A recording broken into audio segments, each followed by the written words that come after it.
오늘도 우리 옆 사람과 앞뒤 사람 이렇게 인사하면서 교제하는 시간을 갖겠습니다. 행복한 표정을 지으면서 산다는 것은 황홀한 것입니다. 인사합시다. 어느 분이 저에게 이런 질문을 했어요.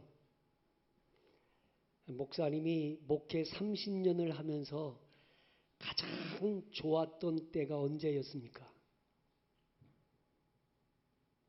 물론 1994년도 중동 신도시로 이전할 때도 좋았고요. 2002년도에 이곳에 예배당을 건축할 때도 좋았고요. 2015년도에 성전 봉헌 예배 드릴 때도 좋았습니다. 그런데 가장 좋았던 때는 30년 전에 집사람과 둘이서 지하실에서 개척할 때가 가장 좋았습니다. 교인도 없고 경제적으로도 어려웠던 때지만 그 개척교회 지하실에서 시작할 때 너무너무 좋았습니다. 뭐가 좋았냐고요? 꿈이 있어서 좋았습니다. 우리 둘이서 예배를 드리면서 매 주일마다 다음 주에는 어떤 새로운 영혼이 올까? 그 한 영혼 한 영혼이 올 거에 대한 기대가 있었어요.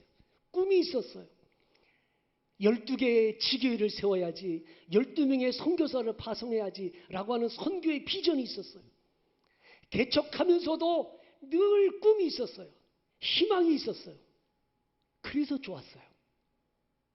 지금도 감사하고 지금도 좋지만 지금도 그 개척교회 때를 생각하면 매일매일이 부푼 기대를 갖고 살았어요. 꿈이 있어서 너무 좋았어요. 여러분, 꿈과 희망이 있는 삶을 산다는 것, 비전을 품고 산다는 것이 얼마나 행복한 것인지 겪어본 사람만이 알아요. 반대로 말이죠. 꿈도 비전도 없이 좀 막연하게 하루하루를 산다는 것처럼 이것처럼 힘겨운 삶이 없어요. 한때 유행하던 신조어들이 있습니다. 38선. 38세까지도 선선히 퇴직을 한다 그래가지고 38선. 그 좀 더 지나가지고 4.5정. 45세에 정년 퇴직한다 그래서 4.5정이야. 5.6도. 56세까지 직장에 있으면 도둑이다. 그게 5.6도. 이태백이 뭐냐? 20세 태반이 백수다. 그래서 이태백이에요. 문제는 요즘 젊은이들에게 7포 세대, N포 세대 이렇게 말하지 않습니까? 요즘 젊은이들은요 다 포기하고 살아요. 예? 처음에는 3가지를 포기한다고 해서 3포 세대였다가 이게 5포 세대가 되고 지금 7포 세대가 되고 이제 N포 세대가 되었어요. 함수에 나오는 N, 이건 미지의 수야. 막막한 거예요. 그래서 연애를 포기하고 결혼을 포기하고 출산을 포기했어요. 그러다가 인간관계 포기하고 내 집 마련 포기했습니다. 그리고 지금은 꿈과 희망까지도 포기해가지고 7포 세대가 된 거야. 꿈을 꿔야 될 젊은이들이 희망도 꿈도 포기하고 살아간다는 것처럼 아픈 현실이 없어요. 하버드 대학에서 실시한 꿈이 인생에 미치는 영향, 이런 연구조사를 했다고 합니다.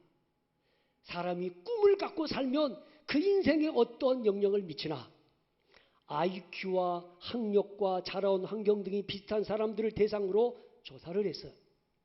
그 결과에 따르면 27%의 사람은 목표가 없었습니다. 60%는 목표가 아주 희미했습니다. 10%는 목표가 있지만 비교적 단기적이었습니다. 3%의 사람만이 꿈이 분명했고 장기적인 목표를 세우고 살았습니다. 이 사람들을 25년 동안 삶을 추적한 거예요. 연구한 거예요. 그래서 나타난 결과가 뭐냐? 명확하고 장기적 목표를 가지고 있었던 3%의 사람들은 25년 후에 사회 각계각층의 최고 인사가 되어 있었습니다. 대부분 사회의 주도적인 역량을 행사하는 사람들이 되었습니다. 10%의 단기적인 목표를 지니고 살았던 사람들은 대부분 중상위권의 삶을 살고 있었고요.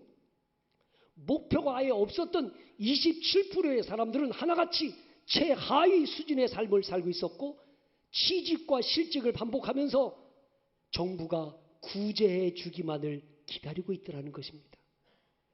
한마디로 말하면 꿈과 비전이 분명한 사람만이 성공적인 인생, 복된 인생을 살아가게 되더라는 것입니다.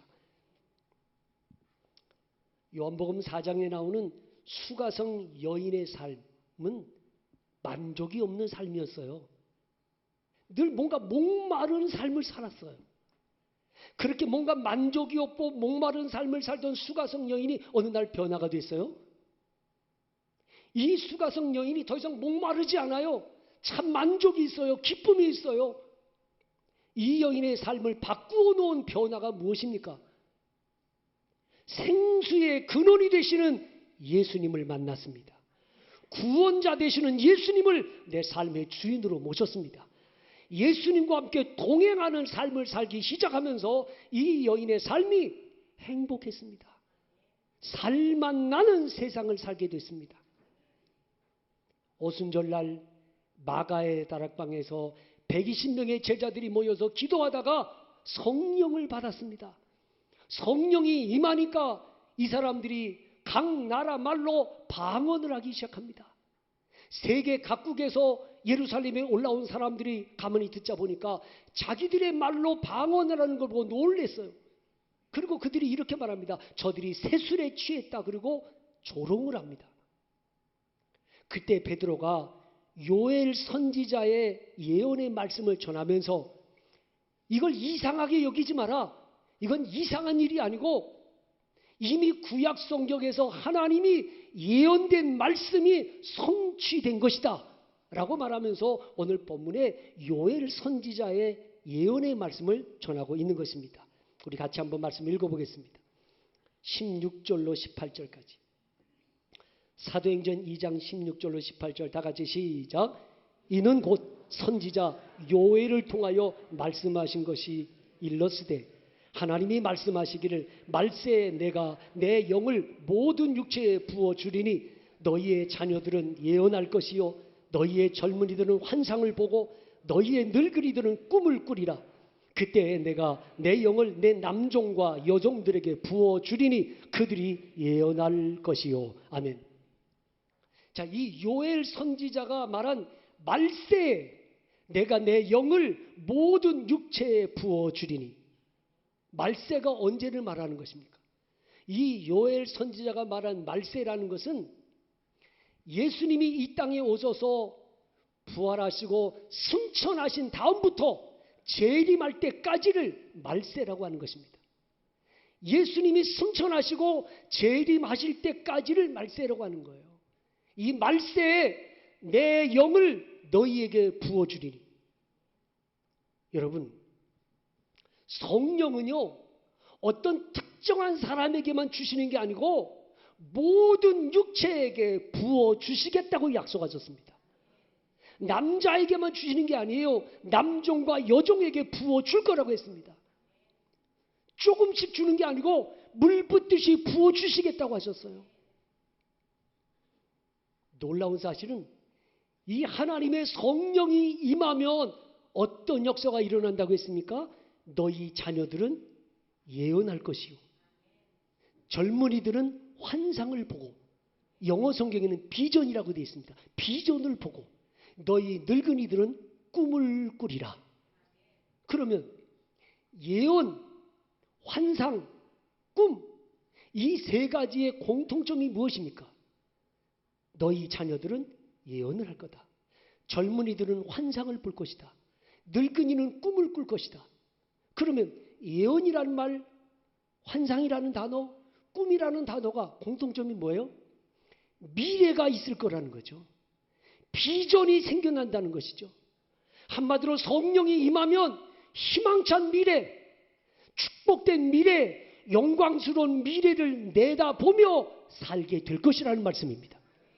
성령이 임하면 미래를 바라보는 비전을 가지게 돼요. 꿈을 꾸게 돼요. 여러분, 살만 나는 세상이라는 게 어떤 것입니까? 살만 나는 세상. 사회적인 구조나 어떤 제도적인 변화로 인해서 생겨나는 게 절대로 아닙니다. 뭐 복지정책이 좋아졌다, 의료보험 혜택이 좋아졌다, 공평과 정의가 실현되는 사회가 됐다. 물론 좋은 세상이 되겠지만 살만 나는 세상이라고 하는 것은 외부적인 환경이나 요인으로 인해서 생겨나는 게 아니고 내 안에서 내적인 변화가 일어날 때 살만 나는 세상이 오는 겁니다. 다시 말하면 세상이 변해야 되는 게 아니고 내가 변해야 되는 거예요. 내가 변하면 내 안에서 내적인 변화, 영적인 변화가 생기고 내 안에 성령이 임하면 살만 나는 세상이 되는 거예요. 세상이 다 변해도 내가 변하지 않으면, 내가 바뀌지 않으면 살만 나는 세상 살 수 없습니다. 여러분 가만히 보세요.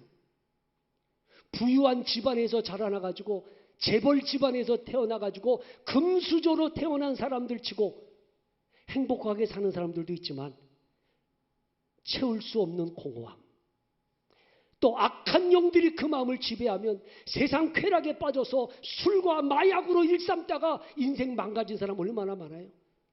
유명 연예인들 중에서 인기를 누리고 돈을 얻고 출세했지만 그 허전함을 달랠 길이 없어서 마약에 손대고 도박에 손댔다가 망가진 사람 수없이 많습니다. 비록 가난한 집안에서 태어났고 열악한 환경에서 자랐을지라도 그 마음에 성령이 임하면 살만 나는 세상을 살게 됩니다. 왜냐하면 성령은 살리는 영이기 때문입니다. 성령이 임하면 살아나요. 심령이 살아나고 성령이 임하면 희망이 살아나고 첫사랑의 감격이 살아납니다. 성령이 임해야 살아나는 겁니다. 에스겔서 37장에 보면 골짜기에 마른 뼈들이 가득하지 않았습니까? 그 마른 뼈들을 향하여 하나님이 에스겔에게 말씀을 대언하라고 말씀하십니다. 에스겔이 이렇게 말씀을 대언하죠. 너희 마른 뼈들아 여호와의 말씀을 들을지어다. 주 여호와께서 이 뼈들에게 이같이 말씀하시기를 내가 생기를 너희에게 들어가게 하리니 너희가 살아나리라. 너희 위에 힘줄을 두고 살을 입히고 가죽으로 덮고 너희 속에 생기를 넣으리니 너희가 살아나리라. 그래서 에스겔이 말씀을 대언하니까 이 뼈들이 움직이더니 이 뼈 저 뼈 들어맞아 연락하게 되고 그 위에 힘줄이 붙고 살이 붙고 가죽이 붙고 생기가 들어가니 이들이 큰 군대가 되더라. 생기가 무엇입니까? 성령의 바람 아닙니까? 하나님의 성령의 바람이 그 뼈들에게 들어갈 때 이 뼈들이 살아납니다. 무엇을 의미하는 것입니까? 바벨론의 포로로 끌려간 유다 백성들이 희망을 잃어버린 채 절망 가운데 있을 때 그런 유다 백성들에게 하나님의 성령이 임하면 그들의 마음이 희망이 생겨나게 될 것이고 마침내 예루살렘으로 돌아가는 축복을 누리게 될 거라는 말씀입니다. 성령이 임해야 심령이 살아납니다. 요즘 저마다 힘들다고 합니다. 되는 일이 없다고 합니다. 한마디로 죽을 맛이라고 합니다. 이러한 때 하나님의 자녀된 성도들은 역설적인 삶을 살아야 돼요. 죽을 맛이고 힘들고 어려운 때 우리는 하나님께 무엇을 구해야 됩니까? 누가복음 11장 13절 말씀에 너희가 악할지라도 좋은 것을 자식에게 줄 줄 알거든 하물며 너희 하늘 아버지께서 구하는 자에게 성령을 주시지 않겠느냐. 다시 말씀드리지만 우리가 하나님께 구할 수 있는 가장 좋은 것 성령입니다. 하나님 아버지가 우리에게 줄 수 있는 가장 좋은 선물은 성령이십니다. 2000년 전에 예수님은 이 땅에 육신으로 오셨습니다. 십자가에 죽으시고 3일 만에 부활하신 후에 40일 동안 이 땅에 계시다가 하늘로 승천하셨습니다. 예수님이 승천하신 후에 열흘 만에 오순절날 마가의 다락방에 성령이 임했습니다. 성령이 무엇입니까? 예수님이 영으로 우리 안에 거하시는 것입니다. 부활하신 주님의 성령이 내 안에 거할 때 광야 같은 세상을 살면서도 힘든 줄 모르고 말씀 붙들고 살아갈 수 있게 될 것입니다. 부활하신 주님의 성령이 내게 임하면 이별의 아픔과 슬픔 속에서도 하늘의 소망을 가지고 견디어낼 수 있게 됩니다. 부활하신 주님의 성령이 내 안에 거하실 때 실패와 좌절 속에서도 절망하지 않고 다시 일어설 수 있게 될 것입니다. 부활의 주님이 내 안에 거하실 때 몸이 병들고 지친 삶 속에서도 원망 불평하지 않고 기쁨과 감사 속에 살아갈 수 있게 됩니다. 부활하신 주님의 성령이 내 안에 거할 때 앞이 보이지 않는 막막한 삶 속에서도 꿈과 비전을 가지고 살아가게 됩니다. 이걸 아셔야 돼요. 성령이 내 안에 거하시면 결코 세상을 탓하거나 시대를 탓하거나 부모를 탓하지 않아요. 성령이 내 안에 거하시면 하루하루 산다는 것이 황홀해집니다. 행복해져요. 산다는 것은 황홀한 것이다 라는 책이 있습니다. 그 책의 주인공은 다하라 요네코라는 일본 여성입니다. 다하라 요네코는 18살 고등학생 때 어머니가 죽게 됩니다. 어머니의 죽음으로 인해서 요네코는 충격을 받고 자살을 시도합니다. 그래서 달리는 열차에다가 몸을 던져 자살을 시도했는데 죽질 않았어요. 살았어요. 병원에서 눈을 떠보니까 두 다리가 잘려나갔어요. 한쪽 발이 잘려나갔어요. 몸뚱아리하고 팔이 하나 남았는데 그것도 손가락 3개밖에 안 남았어요. 이런 몸으로 살면 뭐하나? 수면제를 모아가지고 수면제를 먹고 자살을 시도합니다. 안 죽어요. 죽으려고 해도 안 죽어. 어느 날 다하라 아키토시라고 하는 일본 청년이 전도지를 들고 와서 전도를 하는 거예요.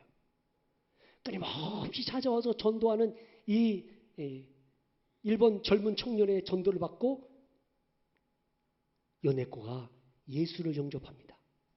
예수를 영접하고 성경을 읽다가 고린도후서 5장 17절 말씀, 그런즉 누구든지 그리스도 안에 있으면 새로운 피조물이라 이전 것은 지나갔으니 보라 새 것이 되었도다. 그 말씀을 읽는 순간에 마음에 은혜가 임했어요. 그리고 잃어버린 것이 아니라 남아있는 것으로 감사하기 시작했습니다. 손가락 3개, 이 손가락 3개 가지고 숟갈을 잡아가지고 밥을 먹는데 눈물이 납니다. 손가락 3개 가지고 자기 이름을 볼펜으로 쓰는데 눈물이 납니다. 이 손가락 3개가 남아있다는 게 너무너무 감사한 거예요. 그렇게 감사하면서 내면이 아름다워지고 한 젊은 청년의 청혼을 받습니다. 바로 다하라 아키토시라고 하는 그 복음을 전한 청년이 청혼을 하게 돼서 둘이 결혼을 해요. 예쁜 딸 2을 낳았습니다. 그리고 지금은 의족을 하고 일본 전국에 있는 병원을 다니면서 예수 믿으면 산다는 것이 황홀해집니다 라고 복음을 전하고 삽니다. 여러분, 2 다리가 없습니다. 한쪽 팔이 없습니다. 그런데도 산다는 것이 황홀하다고 말합니다. 무엇 때문에? 내 안에 예수님이 계시니까, 성령이 임하니까 산다는 것이 황홀하다. 사지가 멀쩡한데, 경제적으로도 살만한데, 그런데도 비관하고 삶을 끊는, 목숨을 끊는 사람이 얼마나 많아요. 여러분 잊지 마셔야 돼요. 살만 나는 세상은 세상이 바뀌어야 되는 게 아니고 내가 바뀌어져야 되는 거예요. 내 안에 성령이 임하면 산다는 것이 황홀해져요. 살만 나는 세상을 살게 됩니다. 여러분, 주님 앞에 나와서 어려울 때일수록 주 앞에 나와 은혜 받고 성령으로 충만해질 때 이 힘겨운 삶을 능히 기쁨으로 이겨갈 수 있게 될 줄 믿습니다. 성령이 내 안에 거하면요, 나도 살만 나는 세상을 살지만 나를 만나는 사람들도 살만 나게 하는 사람이 될 수 있어요. 여러분 때문에 여러분 가족들이 삶 만날 수 있었으면 좋겠어요. 여러분을 만나는 사람마다 여러분을 통해서 삶 만나는 삶을 살았으면 좋겠습니다. 성령이 임하면 너희 자녀들은 예언할 것이고, 너희 청년들은 환상을 보게 될 것이고, 너희 늙은이들은 꿈을 꾸리라.